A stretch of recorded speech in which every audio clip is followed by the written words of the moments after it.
Fantastic. So let's start. So first of all, thank you very much for joining us today, and I hope you're staying safe with your family in the middle of these uncertain times. And this is a new edition of the Into the Block webinar series, in which we always aim to try to bring you some interesting topics that are sort of at the intersection of data science and crypto analysis, which is the focus of our work. Today today I'm really excited about this webinar because it's one that is going to be polemic. So at Into the Block, we're constantly trying to challenge ourselves, pushing the envelope with new ideas, and this is one that we have debated for a long time, and we wanted to present to align some ideas in this domain to you, which is essentially how can we improve or complement traditional technical analysis with some blockchain indicators or insights from blockchain data sets. We're going to cover a lot of ground in only 30 minutes. So the agenda is fundamentally simple. So we're going to do a very quick observations about technical analysis with respect to crypto assets. Then what's a relationship? How can technical analysis and blockchain analysis complement each other? And let's spend some time on showing you some actual analysis in which both technical and blockchain indicators can arrive to similar conclusions. This is part of a more overarching idea that we have at Into the Block, that is that you can adapt a lot of the traditional technical indicators with blockchain signals to drive more meaningful insights. So let's start with some very basic observations about technical analysis. When you think about analyzing a financial asset, there are fundamentally three schools of thought that you can apply. Obviously, fundamentals that look at macroeconomic trends and the fundamentals of the underlying asset. Technical that is based on price and volume trends. And then quantitative analysis that is obviously the one that we spend the most time on, that is based on a statistical and machine learning models across all sorts of macro and micro factors. But by the way, a couple of logistic aspects before I continue. If you have any questions, just use the Q&A panel at any given time, and we're going to stop and take questions multiple times throughout the presentation. Alternative, you can also use the chat, but I think the Q&A panel is a little bit better. So going back to this, so you have three fundamental types of analysis: fundamental, technical, and quantitative analysis. Obviously, technical analysis, which is also known as chartism, is one of the most popular forms of analysis in crypto assets, because it's a new market, because it's nascent and novel and immature, and there is not a whole lot of infrastructure. So obviously extrapolating a lot of these statistical techniques to based on price and volume is tempting. So you see a lot of the exchanges, a lot of the tools that we use today, they're fundamentally provisioned with technical analysis artifacts, and you see all these reports all the time about trend lines and all that indicate a specific patterns on crypto assets. So there is no doubt that by far technical analysis is the dominant form of analysis when it comes to crypto, but it has a ton of challenges. It doesn't matter if you're a fan of technical analysis or not. I never been a particular fan of this school of thought. I think it's more astrology than science in my opinion, but I don't negate the fact that it's very popular and that a lot of people are using it. And for things like factoring in entry points and exit points and things like that in trading strategies, it does bring a lot of value. But in which, regardless of the school of thought that you find yourself identified with, technical analysis does have some very marked limitations. So for instance, it's almost the fact that we're trying to detect patterns in markets with very basic statistical formulas, because the formulas in TA are relatively basic and markets are incredibly complex and they're non-linear and all those things. It makes the markets it makes TA very vulnerable to market changes. I mean, think that markets are non-linear organisms, right? include thousands and thousands and thousands of variables that have all sorts of correlations between each other, thinking that all that is summarized in price and volume, and you're gonna do that, and you're gonna derive that in very basic linear statistical formulas. You know, it has some challenges.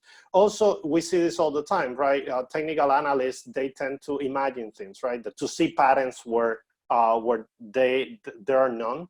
And we get into this trend that every single market movement, it can be explained with a technical analysis line. Then there is the fact that it's very hard to generalize across multiple assets, right? Like it's hard to craft TA strategies that could work very well across multiple assets. And then when you factor in macro factors, like in the case of crypto, will be blockchain and protocol changes, and or just economic factors, TA remains ignorant of those because it's based on the theory that everything is summarized into price and volume.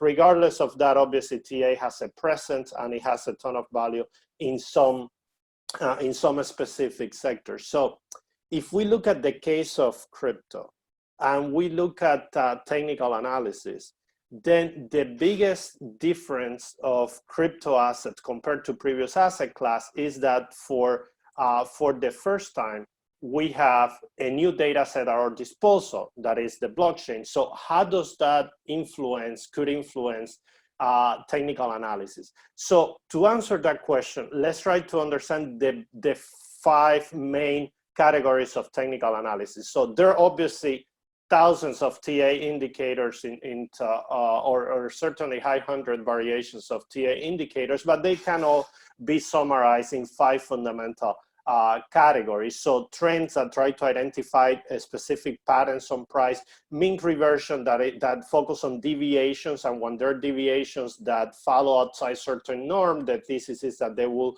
revert to the mean. Relative strength indicators that look for overbought and oversold position, momentums that look at the speed of change, at the speed of price changes to try to detect the specific trends, and volume accumulation techniques that try to segment different types of investors, whether it's institutional or retail or things like that. For the most part, there are exceptions to this, but for the most part, any TA indicator that you can come up with, it falls into one of those categories.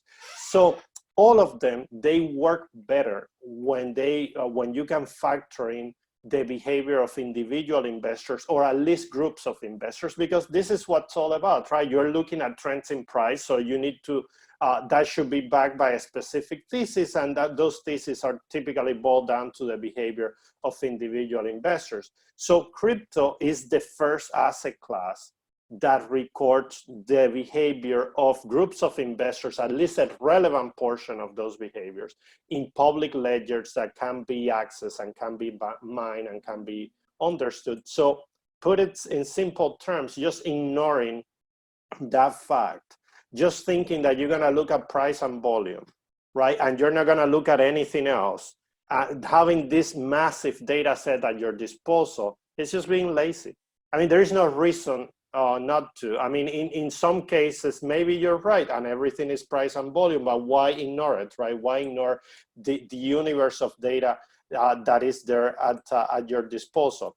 So what if blockchain analysis could complement TA? So we think about this in 2 fundamental, and this is, we're gonna start getting technical. So we think about this in 2 fundamental forms. So first of all, blockchain indicators could serve as a reinforcement of TA patterns or TA signals. So if you have a momentum-driven pattern, and then you have a blockchain analysis that said, well, traffic is going into exchanges more frequently, that's a reinforcement of that signal. At the same token, many blockchain signals, because they're spread in some across larger time intervals, they're hard to make it actionable. It's hard to look at addresses and transactions and things like that and think, okay, how does that reflect on price?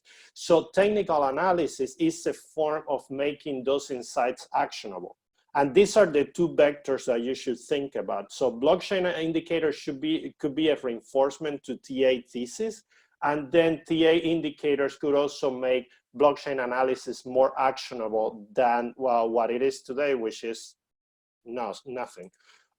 So let's put this in practice. So instead of just talking in theory, let's look at 6 different examples of how technical analysis indicators and blockchain indicators complement each other. And this is the entire presentation. I just wanted to show you some examples of this and then debate some ideas of what we're thinking about.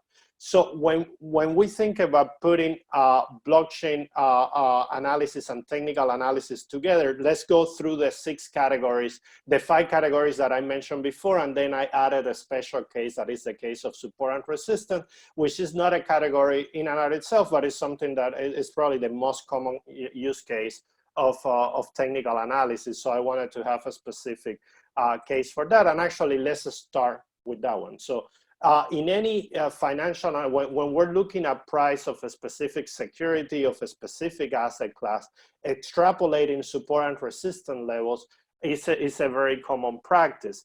One of the most popular techniques of this is what is called Fibonacci retracement levels, in which you essentially draw a series of horizontal lines that you can see in this figure, and those horizontal lines are based on the Leonardo Fibonacci series, and then based on those lines will be drawn based on different levels of accumulation and will indicate potential levels of retracement of the security or the stock, which is another way of saying you can start depending on where those retracement levels fall, they will indicate a specific patterns of support and resistance. So this is only based on price and volume accumulation over time.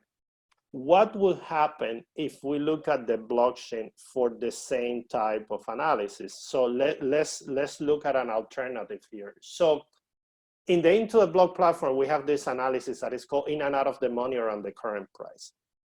It's part of a series of analytics based on profitability, in which we try to look at blockchain transactions and use machine learning techniques to extrapolate some insights about who is making money or losing money based on certain conditions. This specific indicator, what we try to understand is what are the positions of groups of investors that are actively trading, but they're also in close proximity to the current price. In this case, I think we take plus minus 15% of the current price.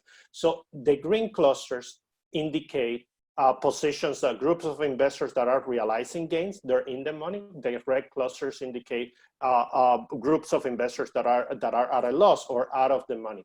In any cluster, we will give you the number of addresses and then the average price at which those positions were achieved.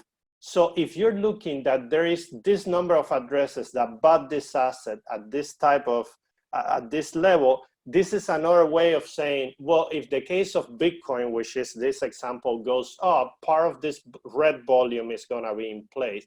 If it goes down, part of this green volume is going to act as support. So the immediate red bubbles act as volume that is going to effectively translate as a level of resistance, and part of the green bubbles act as part of support. So, but here you're not looking at price, at the ultimate aggregation of everything. You're actually looking at factual addresses with positive balances that are participating in transactions and that they're in close proximity to the current price. So it's a more objective level of looking at support and resistance. And we actually done some experiments with even changing the whole Fibonacci retracement thing to use these values, and it kind of works.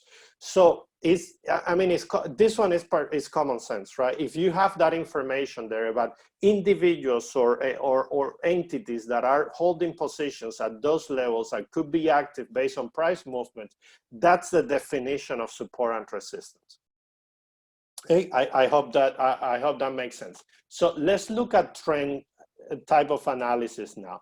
And the most popular indicator for trend, TA indicator for trend analysis is what we call the exponential moving average. So it's part of the family of moving average in TA, but what it does is that it assigns weight based on the price movements in time. So the shorter the interval, the higher the weight, which is saying that the recent price movements are more important than price movements that happened some time ago. And based on that, it's tried to identify sort of levels of divergence between the current price movements and historical average. And depending on where those divergence goes, it indicates a price action.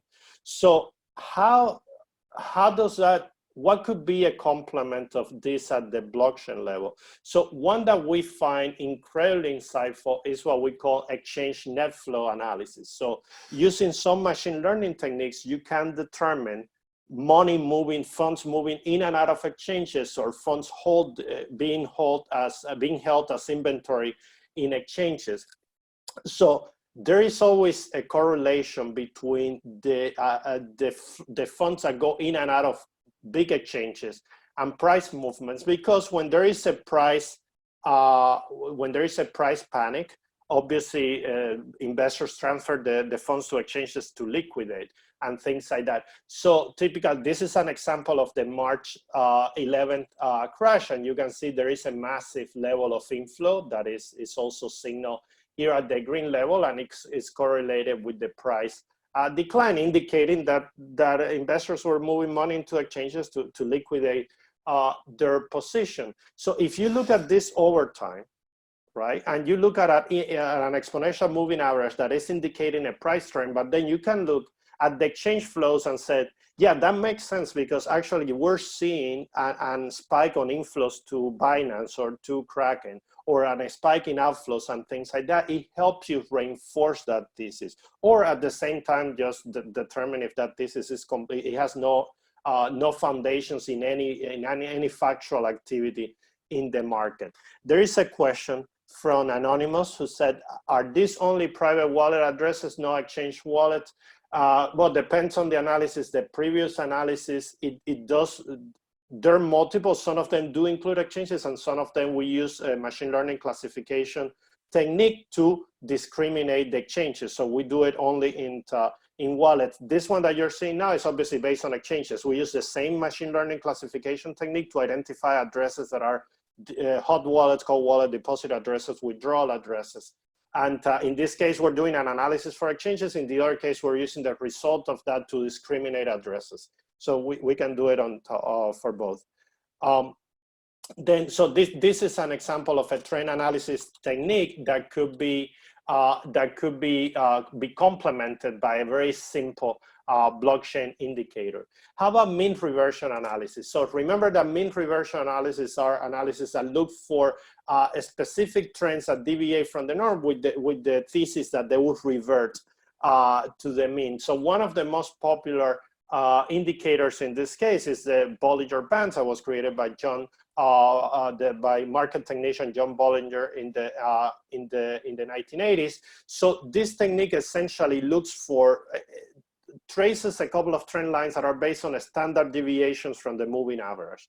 So it's looking for deviations from the moving average. It has two lines, one upper band, one lower band, and depending on whether the price touches one band or the other, it identifies overbought, oversold position. It identifies trend that deviate from the norm, that there should be reverting to the mean, and there is all sorts of things like a squeeze techniques and things like that that you can apply to with Bollinger Bands. So what's a good complement in blockchain analysis for this? So there are many, but one that we do like a lot is this UTXO analysis. So as you know, many blockchains like Bitcoin, Bitcoin Cash, Litecoin Dash use unspent transaction outputs, or UTXOs, as a way to encode transactions in the blockchain.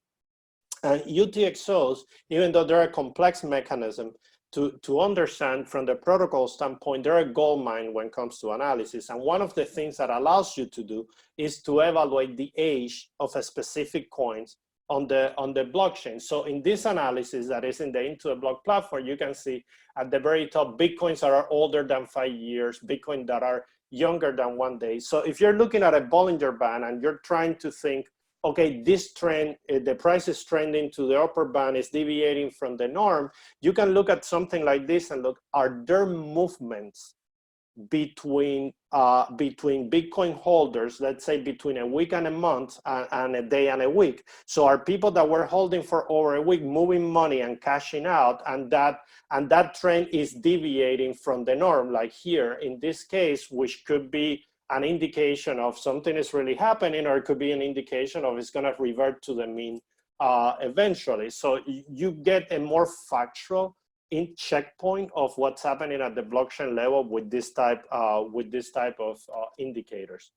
How about a strength analysis? This is one of, obviously, arguably one of the most popular indicators in TA, the relative strength index, just because it's very easy to understand. It's only based on recent, it tries to evaluate the magnitude of recent price changes to identify overbought or oversold positions at different levels.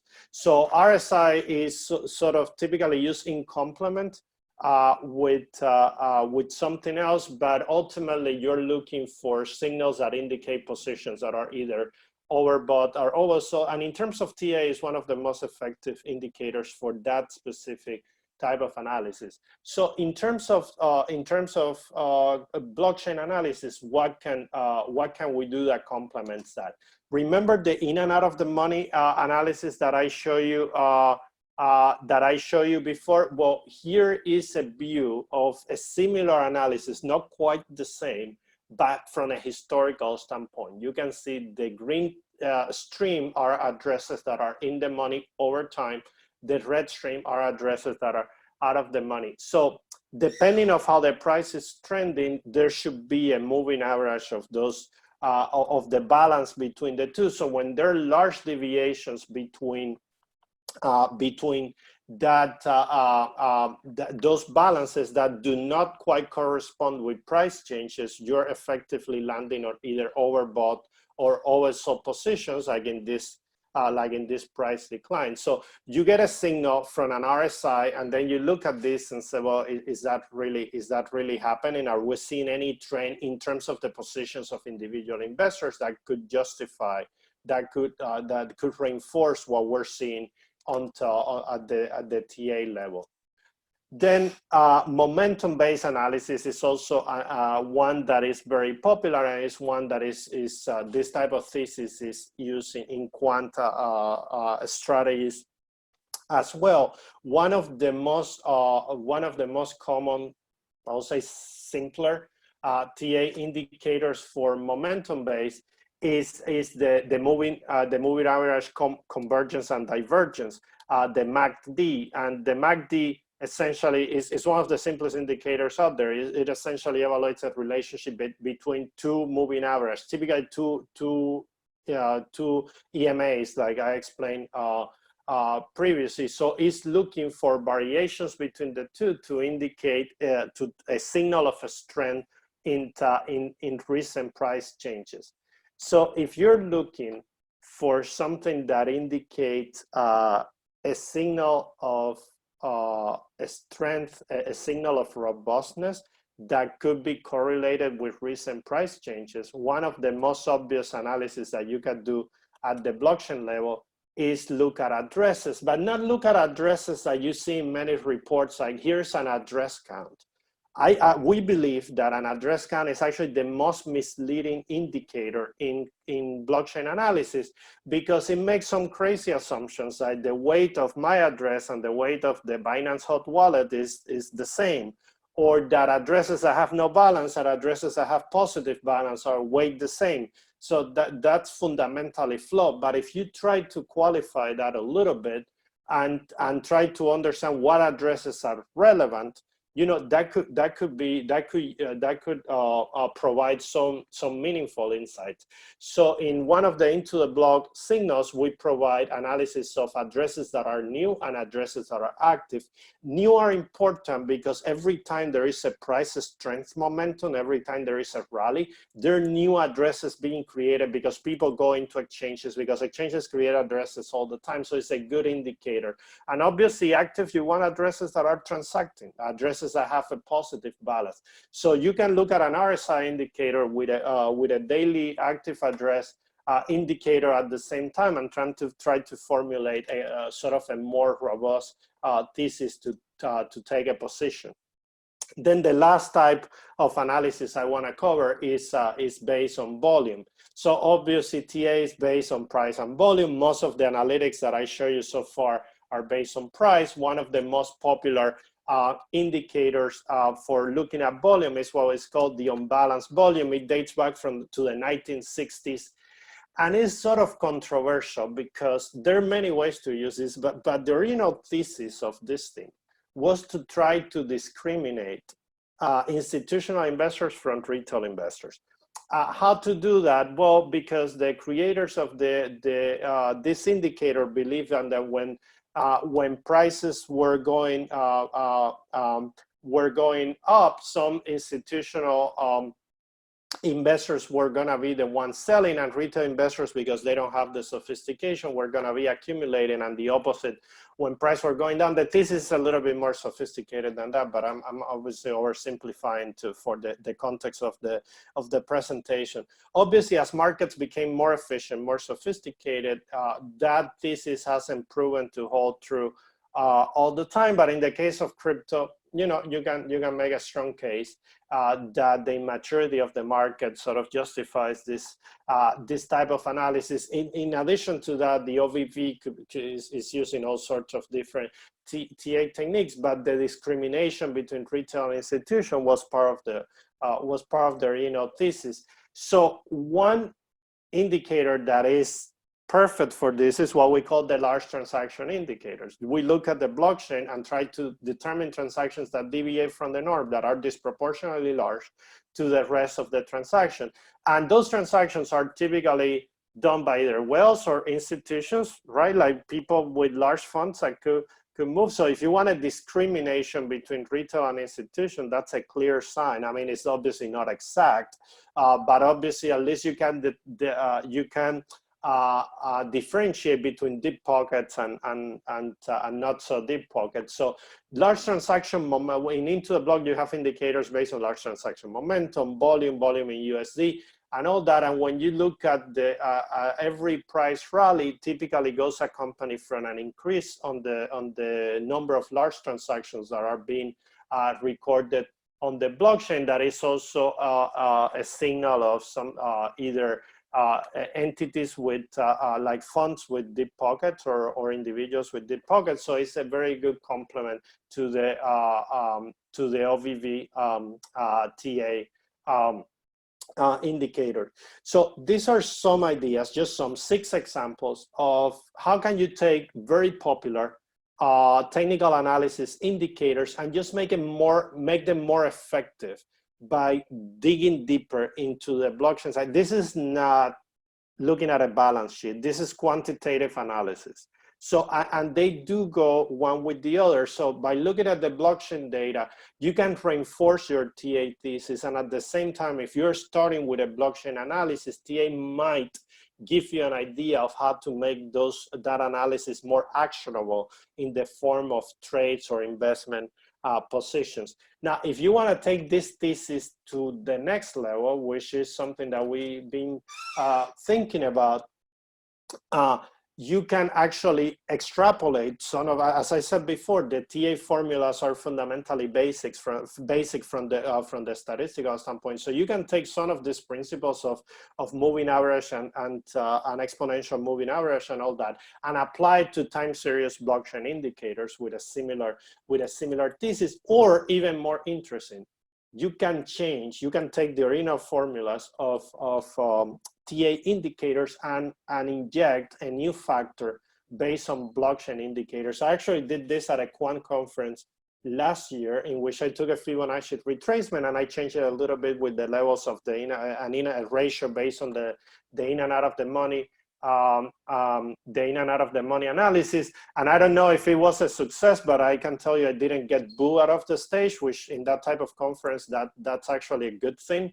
So people actually understood it. Like, you know, if that information is there, why not to use it for more effective levels of support and resistance? So if you can extrapolate that idea a little bit further, you can take a lot of these indicators and make it crypto specific by evaluating, by considering extra parameters based on the on blockchain analysis. Easier said than done. I mean, this is not is not fundamentally trivial, but it can definitely be done. So that's all I have for today. I'm gonna go. There are a couple of questions that I want to address, but just to summarize the points that I made in the context of crypto assets, there is a good complement empirical between technical and blockchain indicators. As I said before, blockchain indicators can reinforce many of the theses that you develop by just looking at price and volume, and technical indicators can sort of make blockchain analysis more actionable. If you combine those ideas like we are, it can lead to new forms of blockchain crypto specific indicators. So before I go to questions, I just want to do a plug for our next webinar. It's going to be insane. So you need to listen to this. So we're going to talk about a new form of portfolio analytics. So we're going to take your traditional Sharpe hit ratio and all the stuff. It's another webinar with provocative ideas. And we're going to look at how can we make portfolio analytics more crypto specific, because there are things in crypto that you don't get in any other asset class. So the results out of this analysis are insane and are being productized very rapidly. So you should definitely attend to that. You have the link on the chat, so please register. It's gonna be amazing. So there is a question from Oscar Fernandez, which is said related to the bubbles.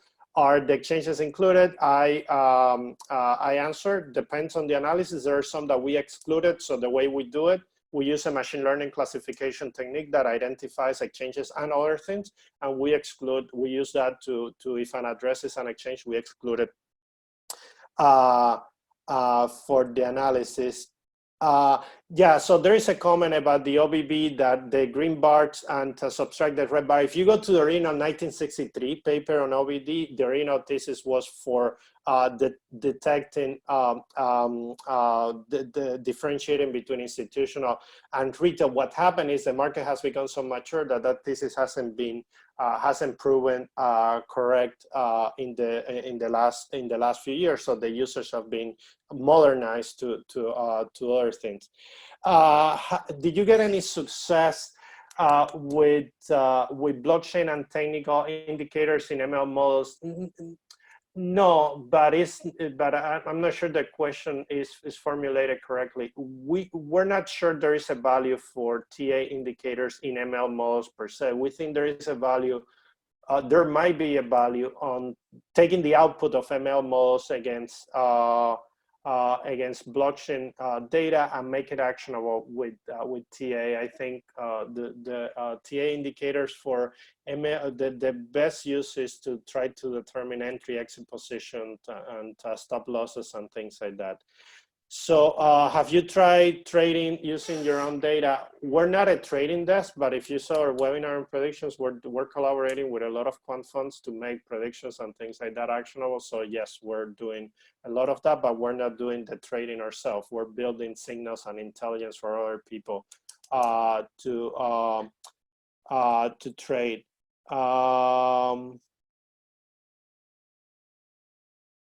So there are a couple of questions. There are a few thank you notes. There is a question from Alan saying, thank you for the talk. How do you assess or evaluate the value? How useful is the indicator or the information from those models? If we are talking about About simple TA, I mean, there is a ton of literature about that. I mean, I don't believe most of those things work with just price and volume, but there are people obviously that do. If you're talking about the blockchain indicators, including the into the block, we have a crazy methodology for back testing. So some indicators are informational, that are just providing facts of what happened, and some are semi-actionable. And those we do put them through a very rigorous regime of back testing. There are some people that argue about some classic stock indicators are not useful for crypto. Yeah, I'm there. So how can you ensure the utility of each one? Well, I mean, that's actually amazing question, Alan. So so being a little bit more blunt, I don't believe the effectiveness of TA is superior to 50% most of the time, and most of the time works because many people use it. So it's a self-reinforced bias type of thing. Having said that, the areas that is more useful over the years have proven to be calculating entry points, exit points, stop losses, and things like that. So if you're thinking, well, these indicators are not efficient for crypto because it's a new market, because yes, absolutely. Yeah, I'm there with you. I think the market has different dynamics, and you cannot take this formula that applied to equities and apply, even when you do it across asset class gets complicated. So this is what we're talking about. So you should try to reinforce it with more sophisticated analysis, even if you're going to rely on TA for the actionability of that. If one BTC takes, I don't know if this anonymous is the same anonymous, but it's great questions, all of them. So if one BTC takes a minute to be mined, then how do you manage the possible time? Totally right. So if you're trying to get real time, high to high medium frequency trading using blockchain data, your only options are mempools.